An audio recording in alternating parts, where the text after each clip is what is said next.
afternoon, Emerald Park members. As always, I hope you're doing really well and staying safe. I'm just going to step away slightly from the long game stuff to talk about the dreaded word, which is the shanks, or the dreaded shot, should I say. I've had quite a few emails regarding this. I remember probably one of the very first lessons I ever gave, someone came to me with the shanks, and I honestly stood there and just panicked and thinking, I have no idea how I'm going to fix this guy. But over the years, I've sort of seen a pattern develop of why people do hit the shank. And for those of you that don't know what a shank is, that's brilliant because obviously you haven't hit one. But you've basically hit the ball out of the hosel of the club, so right in this bit here.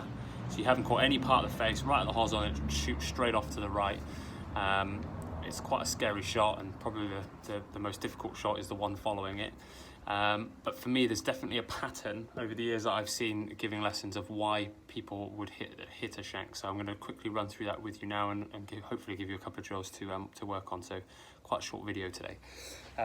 So basically, the reason we hit a shank, as we said, we hit out of the hosel. So if we're setting out in the middle of the club face, that golf club has moved this way. It's moved away from us as we've gone to hit the ball. So we've basically moved the hosel into the ball here. And now obviously we're talking about the movement of about an inch between a good shot and a shank. So what I tend to see people who do shank it, their first thought is to think, oh, I need to move backwards, I've got to get away from it. And that's actually the worst thing you can do, because the further away you get, the more we tend to put our weight in towards our toes, and we're actually leaning this way to try and reach the ball. And then as soon as you make that swing, we're starting to go this way, which is going to make it even worse. It's actually very much the opposite of what you want to do.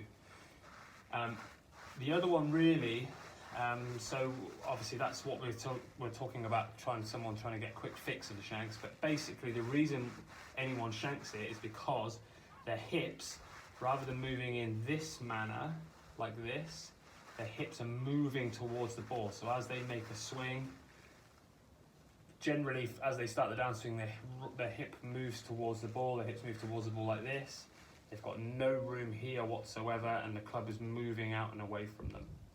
Now, I would say if you look at anyone's golf swing, even the top players in the world, they all definitely thrust a little bit towards the ball. It's very much later on in the downswing, and that's what we will look at in the upcoming videos.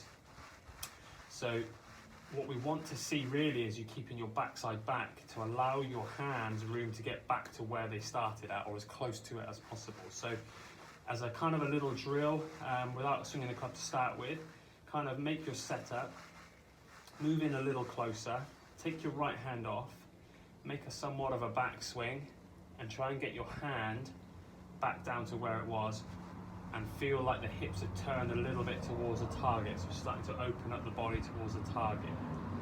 Now if you are someone who does move your hips this way, you will find that your handle will go much higher in this position for you to actually get there. So if I start to do this, I've got no room, the handle has to go higher. So this is quite a good drill to start with. The other one is, you probably would want to do this without golf balls, unless you've got a lot of room to practice.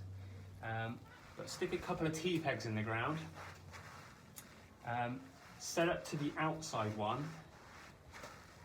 Depending how good you are, you can move them a little bit closer. Set up on the outside one, and you're basically going to make a swing and try and hit the inside one, okay, without disturbing this if you can. So if I make a setup here, getting myself in a little closer, back, and through.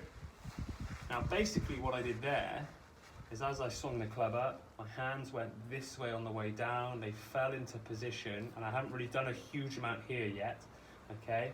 They fell into position, and then we turn. So I'm keeping my backside back, I'm not letting my hips go this way. That is the number one reason why someone would hit a shank. As I said earlier, we are obviously only about an inch away from the middle of the club face, so it can sometimes be just simple hand-eye coordination. You see some beginners that have never swung a golf club before would hit shanks because they just, there's not a movement they're used to making. So But definitely the number one reason I see in lessons is the hips are moving this way. And that should happen to a certain extent because we want to use the ground, and that's something that, as I said, tomorrow we will look at that in more depth.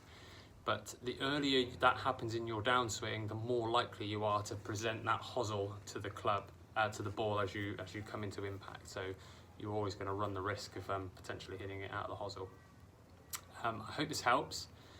Do those little practice drills and let me know how you get on, and I will speak to you tomorrow.